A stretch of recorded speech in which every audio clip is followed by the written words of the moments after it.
ప్రేక్షకులందరికీ కూడా ప్రభునామను వందనాలు తెలియజేస్తున్నాను. ఈ దైవకృప ఛానల్ ద్వారా మీతో మాట్లాడడానికి దేవుడు నాకు ఇచ్చిన మంచి అవకాశాన్ని బట్టి నా దేవాతి దేవునికి వందనాలు తెలియజేస్తున్నాను. ప్రియులారా, ఈ సమయంలో దేవునిలో అంటకట్టబడుట అనేటటువంటి అంశాన్ని గురించి నేను ముందుంచాలని ఆశపడుతున్నాను. యెషయా గ్రంథము 27వ అధ్యాయము 6వ వచనంలో ఈ విధంగా ఉంది. రాబోవు దినములలో యాకోబు వేరు పారును, ఇశ్రాయేలు చిగుర్చును, పూయును, వారు భూలోకమును ఫలభరితంగా చేదురు. ప్రియులారా, మనం గమనించాలి. ఈ వాక్యంలో ఒక మాట మనం చూస్తున్నాం. యాకోబు వేరు చిగుర్చును, పువ్వు పొయ్యును. అంతేకాదు భూలోకమంతా కూడా ఫలభరితంగా ఉంటుంది అంటున్నాడు. ఇది భూలోకమంతా ఫలభరితంగా ఉండడం అనేది సాధ్యమైన విషయం కాదు. ఎందుచేతనంటే భూలోకములో అనేక రకాలైనటువంటి నేలలు ఉంటాయి. చవుడు నేల, రాతి నేల, ఎడారి నేల, అనేకమైన నేలలు ఉంటాయి. ఈ నేలలన్నీ కూడా ఫలభరితం కాజాలవు. కానీ ఇక్కడ ఏమంటున్నాడంటే భూలోకం అంతా కూడా ఫలభరితంగా ఉంటుంది అంటున్నాడు.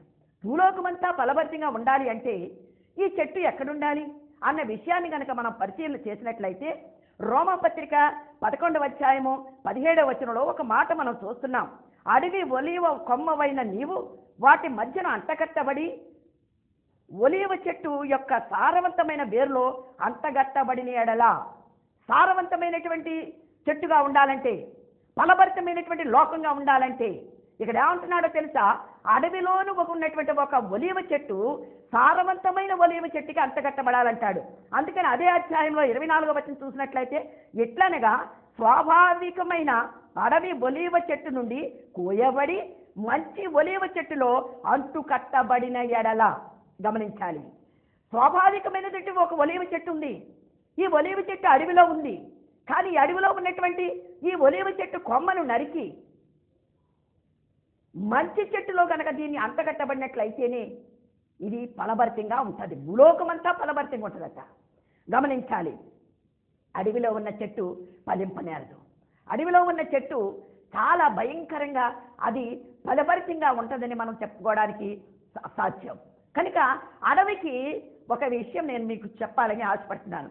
అడవి పాపానికి సాదృశ్యం అయితే అడవిలో ఉన్న ఒలీవ మొక్క ఒక అవిశ్వాసికి సాదృశ్యంగా కనిపిస్తుంది, ఒక పాపికి సాదృశ్యంగా కనిపిస్తుంది. గమనించాలి, అడవిలో ఉన్నటువంటిది సాధారణంగా మనం పరిశీలన చేసినట్లయితే అడవిలో ఉన్న ఏ మొక్క కూడా క్రమంగా ఉండదు. గమనించాలి, మనం లోకములో అనేకమైన పంటలు పండిస్తాం. వరికి వేరే ప్రత్యేకత, పత్తికి వేరే ప్రత్యేకత, వేరుశనగకి వేరే ప్రత్యేకత, కొబ్బరి తోటలకు వేరే ప్రత్యేకత. ఎందుకంటే ఆ మొక్కల సముదాయాన్ని బట్టి ఆ ప్రదేశానికి ఆ పేరు మనం పెట్టడం జరుగుతుంది. కానీ అడవిలో అలా కుదరదు. ఎందుచేతనంటే అడవిలో అన్ని మొక్కల సమ్మేళనం ఉంటుంది. ఒక మొక్కకి పొంతననేది ఉండదు. ఒక మొక్కకి క్రమం అనేది ఉండదు. అంటే దీని అర్థం ఏంటో తెలుసా? అడవి పాపికి సాదృశ్యమై పాపానికి సాదృశ్యమైతే, అడవిలో ఉన్న మొక్క ఒక పాపికి సాదృశ్యమైతే పాపిలో క్రమం అనేది ఉండదు, పాపానికి క్రమం అనేది ఉండదు. గమనించాలి, ఇక్కడ మత్తయి సువార్త 24వ అధ్యాయము 12వ వచనం అంటాడు, అక్రమము విస్తరించుట వలన ప్రేమ చల్లారును. గమనించాలి, అక్రమం ఎక్కడైతే విస్తరిస్తుందో ప్రేమ ఏం చేస్తుందట? చల్లారిపోతుందట. ప్రేమ చల్లారిన కారణం చేతనే కుటుంబంలో ఉన్నటువంటి బంధుత్వాలు తెగిపోతున్నాయి. దాంపత్యం మధ్యన విభేదాలు వస్తున్నాయి. తల్లిదండ్రుల మధ్యన విభేదాలు వస్తున్నాయి. బిడ్డలు తండ్రికి విభేదాలు వస్తున్నాయి. ఇదంతా కారణం ఏంటో తెలుసా? ప్రేమ చల్లారిన కారణాన్ని బట్టి. ఈ ప్రేమ చల్లారడం అనేది అక్రమానికి సాదృశ్యం. అక్రమం అనేది పాపానికి సాదృశ్యం. ప్రియులారా, మనం గమనించాలి, అనేక కుటుంబాలు పతనం అయిపోతున్నాయంటే కారణం ఏంటో తెలుసా? ప్రేమ లేక. కనుక ఈ ప్రేమ లేని నైజం పాపానికి సాదృశ్యం. కనుక పాపం అనేది ఎక్కడ ఉందో అక్కడ అక్రమం ఉంటుంది. అక్రమం ఎక్కడ ఉందో అక్కడ ప్రేమ చల్లారుతుంది. కనుక ఈ యొక్క అడవి యొక్క నైజం అక్రమం. ఏ మొక్క కూడా క్రమంగా ఉండదు. అక్రమం అనేది చాలా భయంకరమైనటువంటి విషయం. కనుక రెండవదిగా పాపానికి సాదృశ్యమైనటువంటి అడవిని మనం పోల్చుకోవాలంటే నాశనానికి సాదృశ్యం. ఇలా మనం గమనించాలి, అడవిలోనూ మొక్క ఎదగదు, అది నాశనం అయిపోతుందట. కారణం ఏంటో తెలుసా? 2వ సమూయేలు గ్రంథము 18వ అధ్యాయము 3వ వచనంలో ఈ విధంగా ఉన్నది, అడవిలో చిక్కుబడి నాశనమైరి. అడవిలో చిక్కుబడి నాశనమైరి. ప్రియమైన సహోదరి సహోదరుడా, చిక్కుకున్న ఏ మొక్క కూడా వర్ధిల్ల నేరదు. కనుక అది నాశనం అయిపోతుంది అని ఇక్కడ లేఖన భాగంలో చూస్తున్నాం. ఎందుకు చిక్కుబడిన ప్రతి వ్యక్తి కూడా నాశనం అయిపోతారు. ఈ చిక్కుకోవడం ఎక్కడ చిక్కుకోవడం అని కనుక మనం చూసినట్లయితే హబక్కూకు గ్రంథము 1వ అధ్యాయము 15వ వచనంలో ఈ విధంగా ఉంది. వాడు గాలము వేసి గుచ్చి లాగి ఉన్నాడు, ఉరులు ఒగ్గి చిక్కించుకొనిచున్నాడు. వాడు తన వలలో కూర్చుకొని సంతోషపడి గంతులు వేచున్నాడు. ఎవడు వీడు? సాతాను. గాలం వేస్తాడు, గాలము చేత గుచ్చుతాడు, వాడు లాక్కుంటాడు, ఆ వలలో చిక్కించుకుంటాడు. ప్రియమైన సహోదరి సహోదరుడా, ఈ దినాన మానవులు అనేక మంది అనేక దురలవాట్లలో చిక్కుకుంటున్నారు, దుర్వ్యసనాల్లో చిక్కుకుంటున్నాడు, అక్రమంలో చిక్కుకుంటున్నాడు. మానవుడు పాపంలో చిక్కుకొని దాని నుంచి బయటికి రాలేక తన జీవితాన్ని అంతటినీ కూడా అస్తవ్యస్తం చేసుకుంటున్నాడు. కారణం ఏంటో తెలుసా? అతడు చిక్కుకున్న పాపం అతన్ని విడిచిపెట్టడం లేదు కనుక. కానీ ఈ చిక్కుకున్న పరిస్థితి, దీని పర్యవసానం ఏంటో తెలుసా? నాశనమే. కనుక అడవి పాపానికి సాదృశ్యమైతే, ఒలీవ చెట్టు అడవిలో ఉన్న చెట్టు ఒక అవిశ్వాసికి సాదృశ్యమైతే, ఏ పాపంలో చిక్కుకున్నాడో ఆ పాపం అతన్ని నాశనానికి నడిపిస్తుంది. నాశనానికి నడిచిపోవడం మనకి దేవునికి ఇష్టం లేదు. గమనించాలి, చిక్కుబడిన ప్రతి వాడు కూడా నాశనానికి వెళ్ళిపోతాడు. ఇంకొక విషయం గమనించారా? అడవిలో ఉన్నటువంటి మొక్కలకి ఒకదానికొకటి రాపిడి కలిగినప్పుడు అగ్ని అకస్మాత్తుగా పుడుతుంది. అకస్మాత్తుగా పుట్టినటువంటి ఆ అగ్ని అడవిని కొన్ని వేల మైళ్ళ దూరం నాశనం చేసేస్తుంది. కనుక ప్రియమైన సహోదరి సహోదరుడా, నువ్వు పాపంలోనే ఉంటే, పాపంలోనే చిక్కుబడి ఉంటే నీ జీవితం పతనమవడం మాత్రమే కాదు, నీ కుటుంబ వ్యవస్థ అంతా కూడా నాశనం అయిపోతుంది, నీ సమాజం కూడా నాశనం అయిపోతుంది. కారణం ఏంటో తెలుసా? నీవు చిక్కుకున్న ఏ పాపంలో చిక్కుకున్నావో ఆ పాపము నిన్ను నాశనానికి నడిపిస్తుందన్న విషయం గమనించాలని ప్రభు పేట మీకు మనం చేస్తున్నాను. అంతేకాదు, ఒక విషయం గమనించాలి. అడవిలో ఉన్న పాపిగా ఉన్నటువంటి ఆ ఒలీవ మొక్క అక్రంగా పెరగడం మాత్రమే కాదు, నాశనానికి దారితీయడం మాత్రమే కాదు, 3వ సంకేతం ఏంటో తెలుసా? మరణము పొంచి ఉంటుంది. పాపానికి జీతం మరణం.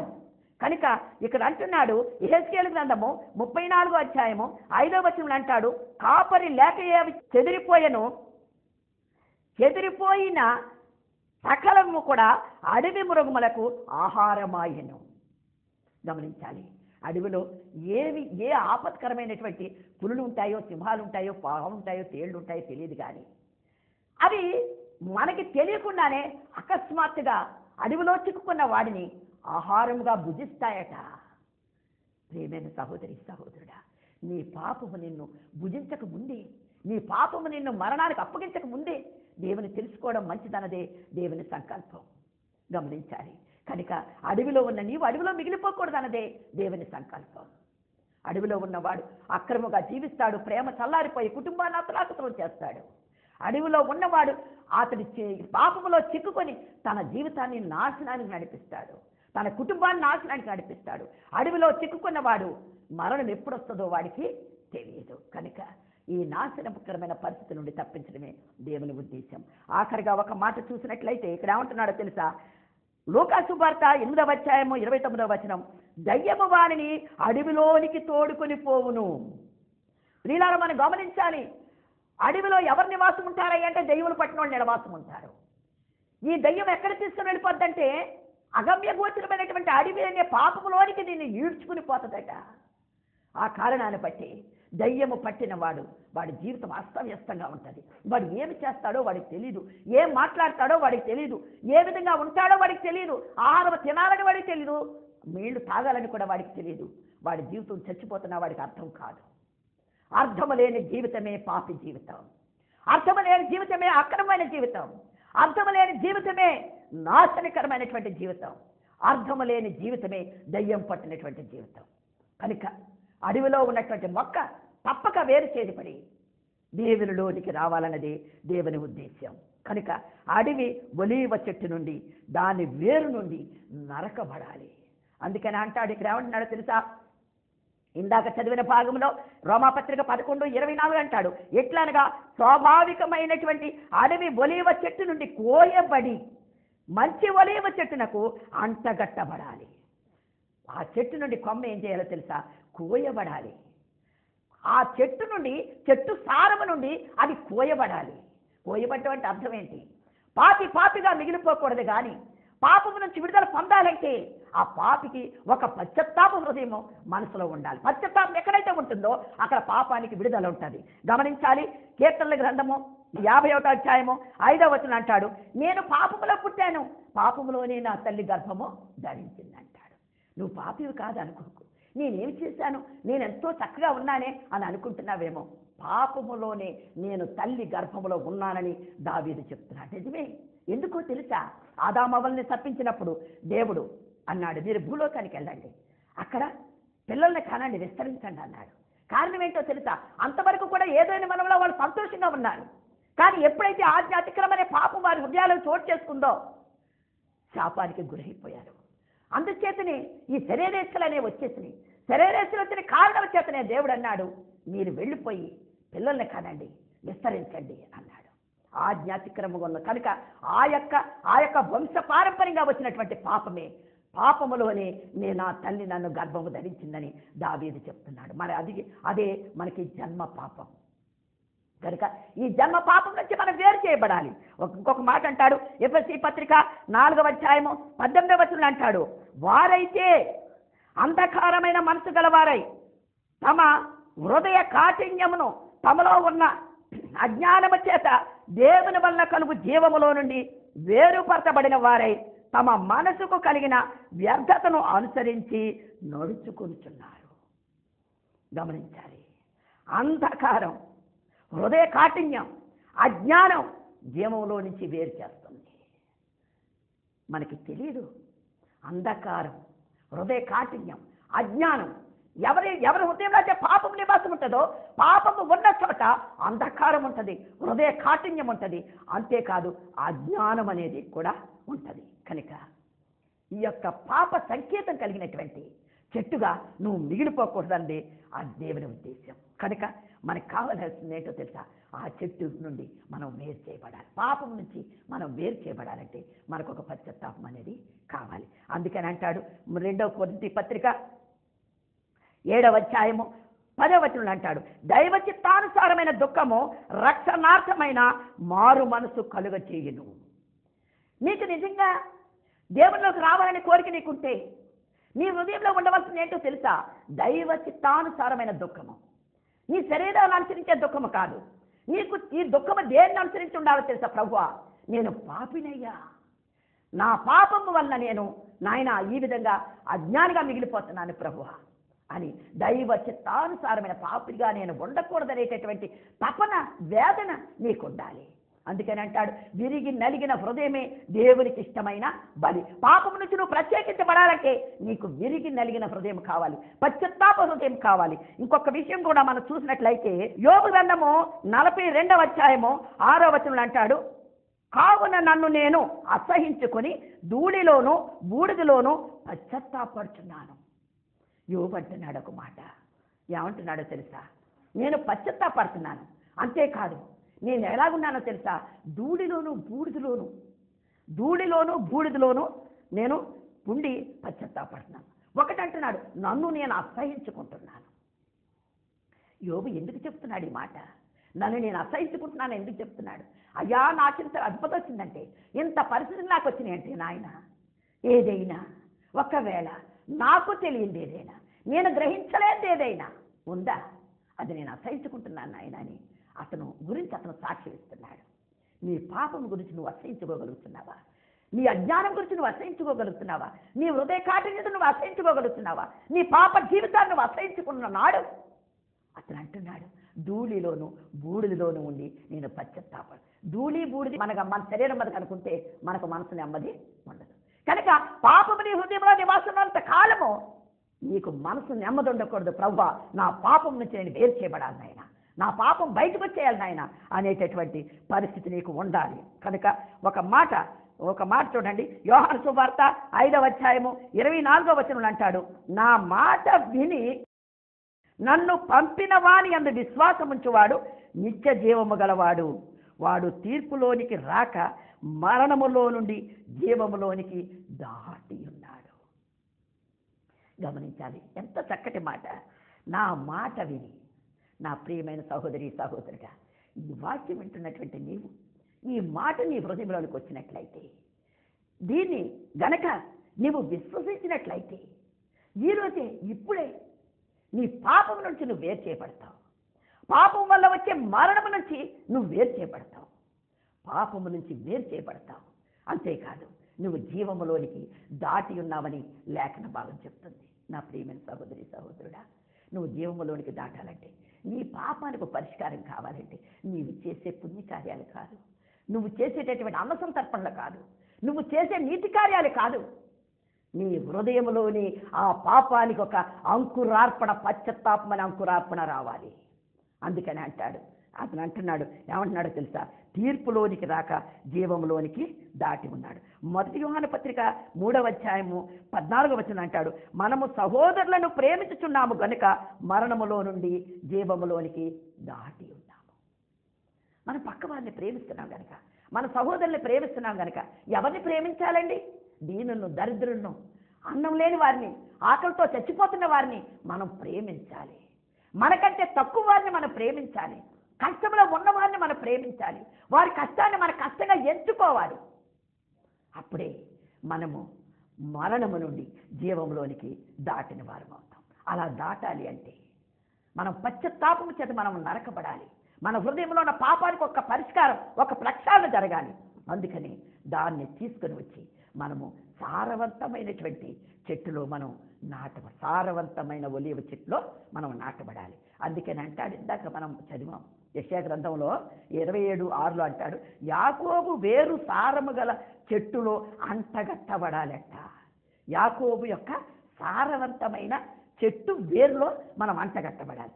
ఏంటి యాకోబు సారవంతమైన చెట్టు అని చూసినట్లయితే, మత్తయి సువార్త 1:2 అంటాడు, ఇస్సాకు యాకోబుని కనెను, యాకోబు ద్వారాగా యెషయా, యెషయా నుంచి దావీదు, దావీదు నుంచి యేసు. అంటే యేసులో మనం అంటగట్టబడాలి. అందుకనే అంటాడు యోహాను సువార్త 15వ అధ్యాయము 4వ వచనం అంటాడు, నా యందు నిలిచియుండుడి, మీ యందు నేను నిలిచియుందును. తీగ ద్రాక్షావల్లిలో నిలిచి ఉంటేనే కానీ దానంతటది ఫలింపనేరదు. ప్రియమైన సహోదరి సహోదరుడా, ఈ ఉదయకాలంలో ఈ మాట నీ జీవితాన్ని మార్చాలని నేను కోరుకుంటున్నాను. ఇక్కడ అంటున్నాడు, నా యందు నువ్వు నిలిచి ఉండు, అప్పుడు నేను నీ యందు నిలిచి ఉంటాను. ఇప్పుడు అడవిలో ఉన్న కొమ్మ సారవంతమైనటువంటి వేరు కలిగినటువంటి చెట్టులో నిలిచి ఉండాలి. ఒకవేళ కొమ్మ కోయబడి నరకబడి వేరుగా ఉంటే అది ఎంత మాత్రము ఫలించదు. వేరు చేయబడినటువంటి కొమ్మ వెంటనే అది ఈ యొక్క దేవునిలో అంటగట్టబడాలి. గమనించాలి, నువ్వు అంటగట్టబడాలని, వేరులోకి అంటబట్టబడాలంటే ఆ కొమ్మను కూడా నరకాలు బద్దలు చేయాలి. ఆ కొమ్మను తీసుకొచ్చి, అడవిలోంచి తీసుకొచ్చిన కొమ్మను తీసుకొని వచ్చి ఈ సారవంతమైన చెట్టును కూడా చీల్చి దాంట్లో అంటకట్టాలి. ప్రభు అయిన యేసు నీవు ఆయన యందు నిలిచి ఉండాలని, ఆయన శరీరము చీల్చబడింది కనుక దేవుని సన్నిధిలో నా ప్రియమైన సహోదరి సహోదరుడా, నువ్వు ఆయనలో అంటగట్టబడాలని ఆయన వీపు చేర్చబడింది, ఆయన గాయాలు చేయబడ్డా. ఎందుకో తెలుసా? నీవు ఆయనలో నిలిచి ఉండాలని.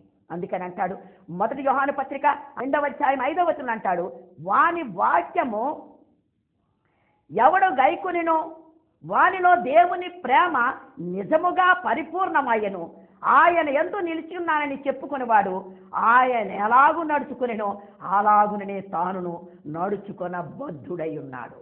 ప్రియమైన సహోదరి సహోదరుడా, ఇక్కడ ఏమంటున్నాడు తెలుసా? దేవునిలో అంటగట్టబడిన నీవు, దేవుని కోరిక ఏంటో తెలుసా? ఆయన ఎలాగ నడుచుకున్నాడో నీవు కూడా అలాగునే నడుచుకోవాలట.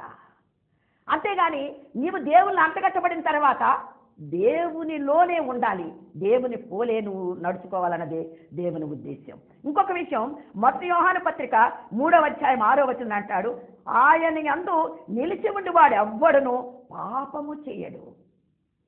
దేవుళ్ళు అంటగట్టబడిన తర్వాత ఇంకా పాపం చేయడానికి ఆస్కారం అనేది లేదు. ఎందుకో తెలుసా? ఆ వేరు నుంచే నీ సారం వస్తుంది కనుక, ఆ వేరు సారమే నీలో ఉండాలి కనుక నీవు ఆయన పోలే నడుచుకోవాలి. కనుక 9వ వచనం అంటాడు, దేవుని మూలమున పుట్టిన ప్రతి వానిలో ఆయన బీజము నిలుచును కనుక పాపము చేయడు. వాడు దేవుని మూలముగా పుట్టినవాడు గనుక పాపము చేయజాలడు. ప్రియమైన సహోదరి సహోదరుడా, దేవుని బీజము నీలో ఉంది కనుక ఇక మీదట నీవు పాపము చేయజాలవు. దేవుని సన్నిధిలో పాపము చేయజాలకపోతేనే మనం ఫలభరితంగా ఉంటాం.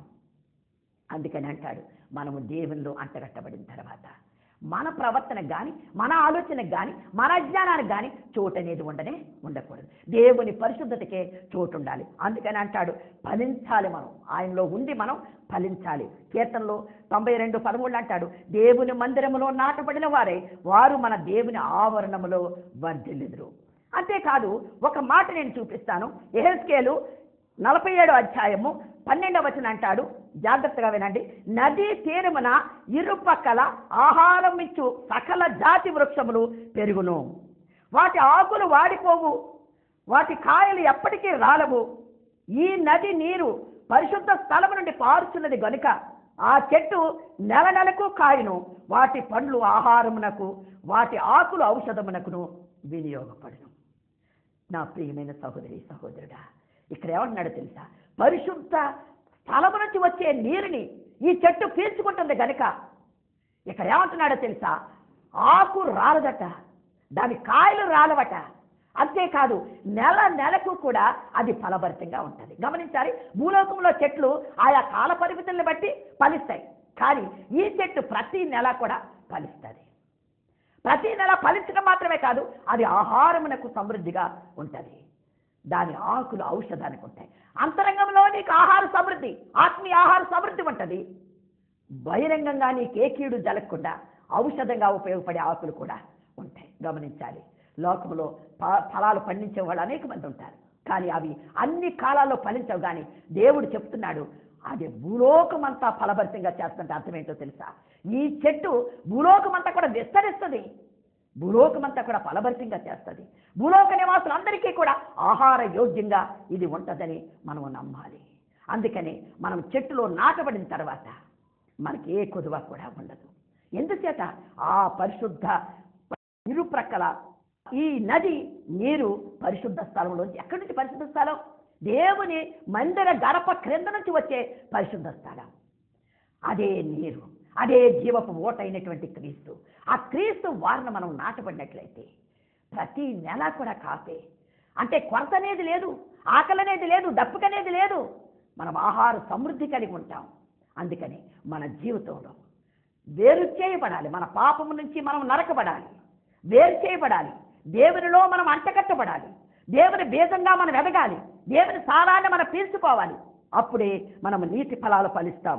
అందుకని అంటాడు ఎఫెసీ పత్రిక 5:9 అంటాడు, వెలుగు ఫలము సమస్త విధమైన మంచితనము, నీతి, సత్యము వాటిలో కనపడను. ఇక మీదట నీలో ఏ ఫలాలు ఉండాలో తెలుసా?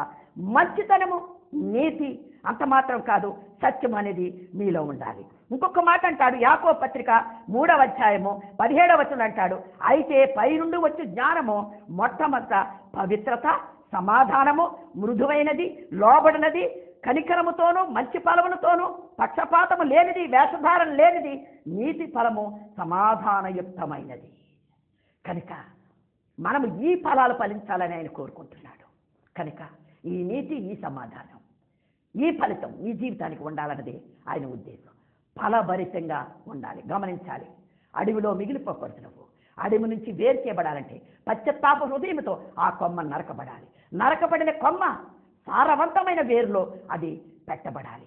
సారవంతమైన వేరులో ఎప్పుడైతే పెట్టబడ్డామో ఇక మీదట సారవంతమైన వేరు నుంచి వచ్చే సారాన్నే పీల్చుకుని నీతిమంతులుగా, సమాధానపరులుగా, అంత మాత్రం కాదు, నీతి ఫలాలు ఫలించే వారంగా, మృదువైన వారంగా, పవిత్రమైన వారంగా, మనం మంచితనం కలిగిన వారంగా, సత్యములో కొనసాగే వారంగా, నీతిలో నిలబడే వారంగా మనం ఉండాలి. అందుకని అంటాడు, లోకమంతా కూడా ఫలభరితం చేస్తామంట. ఈ విధంగా నువ్వు ఉండగలిగితే ఈ భూలోకం అంతా కూడా ఫలభరితంగా ఉంటుంది. కనుక భూలోకం అంతా ఫలభరితంగా ఉండాలన్న ఉద్దేశంతోనే యేసు ఈ లోకానికి వచ్చాడు. నీవు వేరు చేయబడాలి, అంటగట్టబడాలి. నేను కనుక నీ సాతాను క్రియలు నీలో ఉండకూడదు. ఒక్కసారి గమనించండి, నీవు అంటకట్టబడినప్పుడే నువ్వు సారవంతమైన బిడ్డగా ఉంటావు. ఈ భూలోకంలో అంతా కూడా ఫలభరితంగా చేయగలవు. దేవునిలో అంటకట్టబడాలి అన్నదే దేవుని సంకల్పం. కనుక పాపం నుంచి వేరు చేయబడి దేవునిలో అంటకట్టబడి నీతి ఫలాలు మీరు ఫలించి దేవునిలో వర్ధిల్లాలని ప్రభు పేరిట మనం చేస్తున్నాను. కనుక ఏ పాపంలో చిక్కుకున్నా దేవుడు అసహించుకునే దేవుడు కాదు, కానీ నిన్ను ప్రేమతో ఆహ్వానిస్తున్నాడు. ఆయనలో అంటకట్టబడి ఆయనలో నిత్యము జీవించి నిత్య జీవ ఫలాలను ఫలించి దేవుని కొరకు జీవించాలన్నదే ప్రభువు సంకల్పం. దేవుడు ఈ మాట మీ హృదయాలను స్పందించినట్లయితే మా స్క్రీన్ మీద కనపడేటటువంటి మా ఫోన్ నెంబర్లకి దయతో మాకు తెలియజేయాలని ప్రభు పేట మనం చేస్తున్నాము. ఈ వాక్యము మీకు మీ హృదయాలకి ఆశీర్వాదకరంగా ఉండాలని కోరుతూ నా మాటలు ముగిస్తున్నాను. ఈ కొద్ది మాటలు దేవుడు ఆశీర్వదించును గాక. ఆమేన్.